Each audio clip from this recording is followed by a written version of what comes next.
नमस्ते दोस्तों, कैसे हैं आप लोग। इस बार हम आपके लिए फ़िल्म टोक्यो को लेकर आए हैं। इस फिल्म की सबसे ख़ास बात यह है कि इसमें 3 अलग अलग कहानियां हैं जो टोक्यो में बनाई गई हैं। पहली स्टोरी है इंटीरियर डिज़ाइन नाम की, जिसमें हम सबसे पहले सीन में देखते हैं कि काफ़ी तेज़ बारिश हो रही है, जहाँ बहुत ट्रैफिक देखने को मिल रहा होता है। वहीं एक गाड़ी में 2 लोग होते हैं जो इस कहानी के मेन कैरेक्टर होते हैं। इस कपल में लड़के का नाम अकीरा और लड़की का नाम एरिको होता है। दोनों बारिश को लेकर बातें कर रहे होते हैं कि अगर ये बंद नहीं हुई तो हमें और कई मुसीबतों का सामना करना पड़ सकता है। दोनों एक गांव से शहर में अपना नाम कमाने आए थे। अकीरा एक बड़ी फिल्म डायरेक्टर बनना चाहता था, तो वहीं एरिको उसकी हेल्प के लिए आई होती है। वो उसे असिस्ट कर रही होती है। यहाँ ये बिल्कुल अनजान होते हैं। एरिको किसी दोस्त को कॉल करती है। वो उसे एक एड्रेस पर बुलाती है। वो अपनी दोस्त अकीमा से मिलकर काफ़ी खुश हो जाती है। वो सबको अपने घर लेके आती है। उसका रूम काफ़ी छोटा होता है। अब तीनों डिनर करते हैं। इसी दौरान अकीमा अकीरा से उसके फिल्म के बारे में पूछती है, तो वो अपने फिल्म के बारे में बताने लगता है। दोनों उसकी मूवी को टीवी पर देखते देखते सो जाती हैं। जब वो देखता है कि दोनों सो चुकी हैं तो टीवी को बंद कर देता है।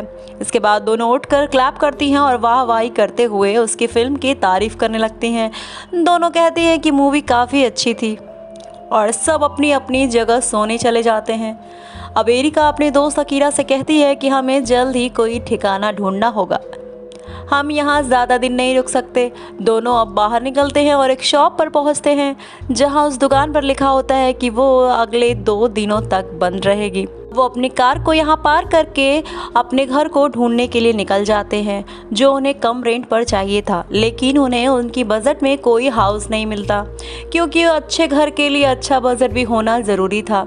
अब वो पूरे दिन घर ढूंढने में दर दर की ठोकरें खाने लगते हैं, लेकिन इसके बावजूद भी उन्हें एक रेंट पर होम नहीं मिल पाता और दोनों निराश होकर जाने लगते हैं कि तभी उन्हें एक जॉब का नोट नज़र आता है, जिसमें पार्ट टाइम जॉब के बारे में लिखा रहता है। उसमें लिखा था कि इस जॉब में उन्हें गिफ्ट रैप करने का काम दिया जाएगा। अब एरिको अपने दोस्त को इस जॉब के लिए कहती है। वो नहीं मानता तो वो उसे ज़बरदस्ती अंदर लेके जाती है। वो कहती है कि अपने खर्चे के लिए हमें इस जॉब को ज्वाइन कर लेना चाहिए। अब जॉब के लिए एक टेस्ट पास करना होता है, जिसके लिए अकीरा का सिलेक्शन हो जाता है, लेकिन एरिको उसमें पास नहीं हो पाती है। वो बहुत निराश होती है। उसकी दोस्त इसके लिए पूछती है और ये भी पूछती है कि तुम लोग यहाँ कब तक रहोगे। इसे सुनने के बाद एरिको अगले दिन अकेले ही घर ढूंढने निकल जाती है, लेकिन कई जगह देखने के बाद उसे खाली हाथ घर वापस लौटना पड़ता है। वो अब इस बात से काफ़ी डिप्रेस होने लगी थी। वो एक जगह पे बैठी होती है और इसी बारे में सोच रही होती कि तभी एक बोर्ड पर लिखा था कि दुकान 2 दिन के लिए बंद है। और अचानक उसे याद आता कि उसकी गाड़ी भी एक बंद दुकान के बाहर खड़ी थी। वो भागकर वहां पहुंचती है और देखती है कि शॉप तो खुली है, लेकिन उसकी गाड़ी वहां से गायब है। नीचे ज़मीन पर लिखा हुआ था कि गाड़ी को हटा दिया गया है। अब उसे 2 टेंशन मिल गई थी, यानी कि घर भी नहीं मिला था और उनकी गाड़ी भी अब जब्त कर ली गई थी। वो अब अकीरा से बताती है कि उसकी कार में उसके कुछ ज़रूरी कागज़ थे और वो उसे लेने के लिए चली जाती है। जब वो अपनी कार को लेने उस कंपनी पहुंचती है, वहां के लोग उससे कार के गलत जगह खड़ा होने को लेकर कई सवाल करते हैं। इसके साथ ही उसे काफ़ी लंबा चौड़ा फाइन चार्ज का अमाउंट थमा देते हैं। उस लिस्ट को पढ़ने के बाद एरिको बोलती है कि ये अमाउंट बहुत बड़ा है, वो इसे चुका नहीं सकती है। वो कहती है कि इतने की तो मेरी गाड़ी भी नहीं है। वो उन्हें बताती है कि कार में उसके कुछ ज़रूरी कागजात हैं, बस वो उसमें से लेने दे, लेकिन कंपनी का मालिक उसे इस बात की इजाज़त नहीं देता है। ये सुनकर वो काफ़ी दुखी हो जाती है, लेकिन जब अंदर की ओर एक गाड़ी जा रही होती कि तभी वो चुपके से अंदर चली जाती है। वहाँ कई गाड़ियाँ थी, जिसे देखकर वो कंफ्यूज हो जाती है कि उसकी गाड़ी कौन सी है। फिर वहाँ उसे एक वर्कर मिलता है। पहले तो वो डर जाती है, लेकिन वो वर्कर उसके हेल्प के लिए मान जाता है। वो उससे गाड़ी की डिटेल्स के बारे में पूछता है। वो उसे उसकी गाड़ी तक पहुँचा देता है। अब वो उसमें से सभी ज़रूरी सामान निकाल लेती है, जो सामान उसके दोस्त अकीरा को डायरेक्टर बनने में उसकी काफ़ी मदद कर सकते थे। अब अकीरा द्वारा बनाई गई फिल्म चलने लगती है। फिल्म को देखकर लोग काफ़ी तारीफ़ें करते हैं। एरिको उससे कुछ दूरी पर खड़ी होती है कि तभी एक लड़की आकर उससे पूछती है कि आप कौन हैं। वो बताती है कि मैं अकीरा की दोस्त हूँ। इस पर वो लड़की कहती है कि आप जल्द ही गायब हो जाओगी, आपको कोई नहीं देख सकेगा। अब एरिको को ये बात समझ में नहीं आती है। अकीरा अपनी फिल्म की वजह से फेमस हो गया था। अगले दिन जब एरिको बाथरूम जाती है तो अपनी बॉडी शीशे में देखती है तो उसके चेस्ट में बहुत बड़ा होल नजर आता है। वो समझ नहीं पा रही थी कि आखिर ये क्या हो रहा है। वो घर ढूंढने के लिए फिर घर से बाहर जाती है। वो जैसे ही थोड़ी दूर जाती है तो उसे इतनी थकान महसूस होने लगती है कि वो एक कदम बढ़ाने में भी असहज महसूस करती है।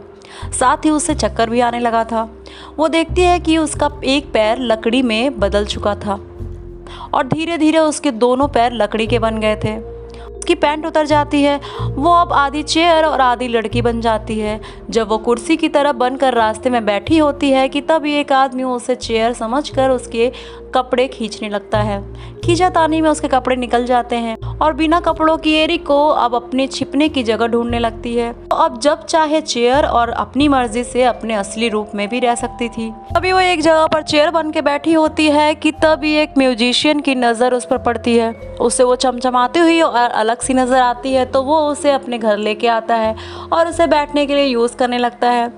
अब जब वो नहीं होता तो वो एक लड़की बन जाती है और जब वो होता है तो वो एक चेयर बन जाती है। अब अकीरा भी एक बड़ा डायरेक्टर बन चुका था। एरिको अकीरा को अपने गायब होने का लेटर लिखती। वो बोलती है कि मुझे मत ढूंढना। अब वो उस घर में काफ़ी खुश थी क्योंकि उसे वो मैजिशियन काफ़ी पसंद करता था और बड़ी देखभाल भी करता था। इसके साथ ही उस पर ही बैठ के म्यूज़िक भी बजाया करता था और गाना भी गाया करता था। इसी तरह ये कहानी अब ख़त्म हो जाती है। अब दूसरी स्टोरी स्टार्ट होती है जिसका नाम मेयर्ड होता है। इसमें हमें टोक्यो सिटी को दिखाया जाता है और इसी के साथ यहाँ पर एक अंडरग्राउंड होल को भी दिखाया जाता है। उसमें से एक आदमी निकलता है। वो हरे रंग के कपड़े में था। उसकी एक आंख सफ़ेद रंग की थी। वो अजीब डरावना सा नज़र आ रहा था। वो बाहर आकर लोगों के साथ पागलों वाली हरकतें करने लगता है। अजीबो हरकतें करने के बाद वो उसी होल में चला जाता है। अब टीवी पर इस खबर को चलते दिखाया जाता है। अब अगले सीन में वो अजीब शख्स एक सुरंग में नजर आता है जो एक युद्ध के दौरान बनाई गई थी। जब वो वहाँ पहुँचता है तो उसे एक बॉक्स में बॉम्ब मिलते हैं और वो उसे लेकर फिर शहर में चला जाता है और लोगों पर इसके ज़रिए हमला करने लगता है और फिर उसी होल में जाकर छुप जाता है। मिलिट्री ऑफिसर्स उसे पकड़ लेते हैं। ये खबर चारों ओर फैल जाती है। कोई भी उससे कुछ पूछता है तो वो उसे कुछ नहीं बताता। अब कोर्ट में एक लॉयर नज़र आता है जिसकी शक्ल उससे काफ़ी मिलती जुलती थी। इसके साथ ही उसकी हरकतें और उसी की तरह साइको वाली थी। वो उससे बात करने जाता है और कई सवाल करता है लेकिन वो उसे जवाब नहीं देता। इसके बाद जब वो वहाँ से जाने लगता है तो वो उसे अपना नाम मेयर्ड बताता है।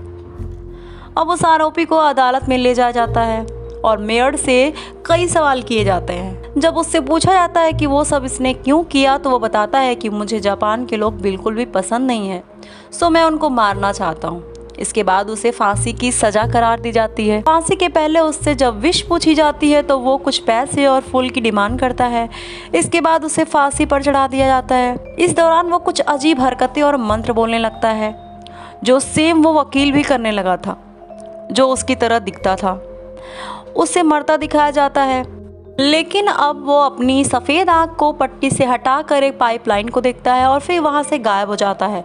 ये स्टोरी भी ये बताते हुए ख़त्म हो जाती है कि वो हमेशा ऐसे ही करते रहेगा।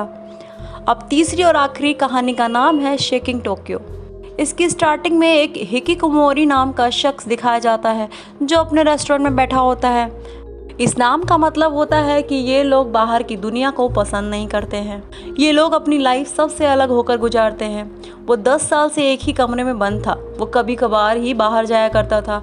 उसे टीवी में भी लोगों को देखना तक पसंद नहीं था लेकिन उसके घर में हज़ारों बुक्स थी जिसे वो पढ़ना पसंद करता था। वो केवल खाना खाता और बुक्स पढ़कर सो जाया करता था। इसके लिए उसके घर वाले उसे पैसे भी भेजा करते थे। उसे पिज़्ज़ा खाना बहुत पसंद था। यही नहीं, वो इसके बॉक्स को भी अपने पास जमा करके रखता था। डिलीवरी बॉय तक को देखना भी पसंद नहीं करता था। लेकिन आज उसकी नज़र जब पिज़्ज़ा देने वाले पर पड़ती है तो उसे पता चलता है कि ये कोई एक लड़की है और जैसे ही वो उसके चेहरे को देखता है तो शहर में भूकंप आ जाता है और वो लड़की बेहोश होकर ज़मीन पर गिर जाती है। उसे समझ नहीं आता कि वो उसके साथ क्या करे। फिर पानी लेकर आता है लेकिन वो तब भी नहीं उठती। वो उसकी बॉडी पर कई ऑप्शंस को देखता है और उससे बटन भी बने होते हैं। वो बटन और कोमा नाम के टेक्स्ट को देखता है और उस पर प्रेस कर देता है, जिसके बाद वो उठ जाती है और उसके बॉक्स कलेक्शन को देखकर उसे बताती है कि एक बॉक्स उल्टा रखा है। वो जैसे ही उसे सही करता है तब तक वो वहाँ से गायब हो जाती है। वो बाहर देखता है तो वो लड़की अपने स्कूटर पर वहाँ से निकल जाती है। वो अब उसी लड़की के ख्यालों में डूबा रहता है। अब वो फिर पिज़्ज़ा का ऑर्डर करता है, लेकिन इस बार कोई आदमी आया होता है। वो उससे हेल्प मांगता है और उससे उस लड़की के बारे में पूछता है, तो वो डिलीवरी बॉय बताता है कि वो लड़की जॉब छोड़कर जा चुकी है। उससे हिकिकोमोरी लड़की का एड्रेस ले लेता है। काफ़ी सोचने के बाद वो उस लड़की से मिलने के लिए घर से निकल जाता है। अब उसकी साइकिल जो ख़राब हो गई थी इसलिए वो पैदल जाता है, तो देखता है कि आसपास कोई नहीं है और एक रोबोट पिज़्ज़ा डिलीवरी कर रहा है। अब वो उस लड़की के घर पहुंचता है तो फिर एक बार भूकंप आ जाता है। अब वो उस लड़की का हाथ पकड़ता है तो वो पूछती है कि तुम कौन हो। फिर वो उसके हाथ पर लिखे सिंबल और ऑप्शन में से लव को दबा देता है। इसी के साथ ये मूवी ख़त्म हो जाती है।